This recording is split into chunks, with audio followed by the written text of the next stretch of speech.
So I'm gonna tell you guys the story again that I mentioned before because I forgot something very important. So we moved into an area in the mountains, and there are neighbors, on the same street, on the bottom part and on the top part of our street. So every time we got home and we took our little dog out, he didn't want to go out, first of all, and we thought it was kind of weird because we carried that little dog everywhere, and he will go out. As soon as you get somewhere, you let him go out to pee or do his business, and then he will stand by the door and just look out. And we will go, come on, Sparky, you gotta go out, you gotta go pee. And so he will go out very hesitant, and he will go to the northeast side of the property, and he would just be barking and barking and barking and barking.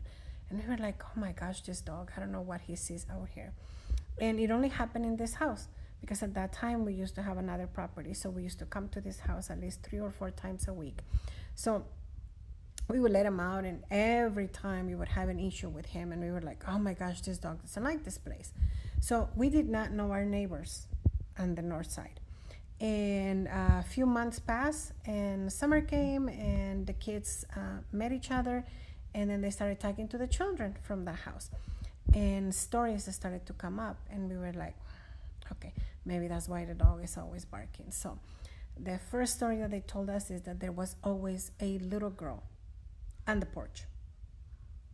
They would see, I don't know, I've never really seen like a ghost, so I don't know how that goes, but they said that they would see this girl about maybe 8 to 10, 12 years old, some around that age, and that she was wearing like a white dress. They could see the shape of her hair, and they could tell that it was a little girl. So they told my sons that story, and I was like, oh, come on guys, you're just, there's just trying to scare you. So then we figured that was the reason why the dog was always barking to that side of the house. So we kind of left it there, and the kids started visiting the other the family, and then they started going over to play video games and whatever. So one of the younger kids, I think he was like 6 or 7, he told our children that sometimes when they walk out of the room, there's that little girl in the hallway.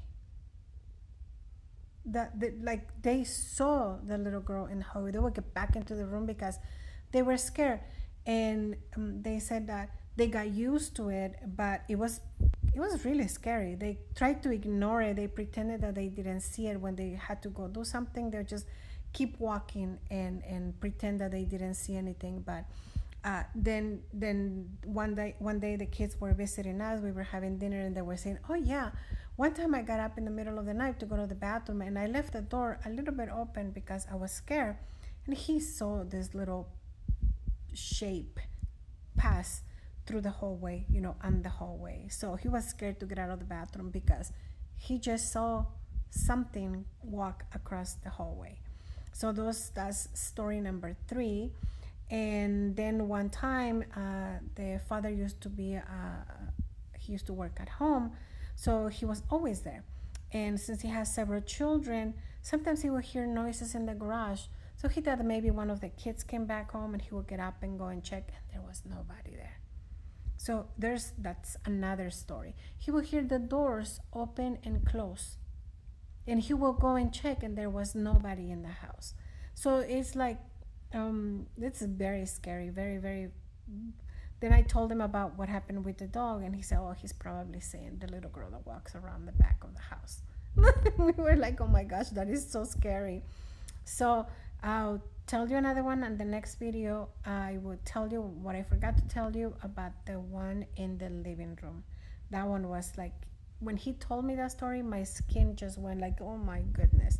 So stick around, follow, and I will give you the other part. Bye.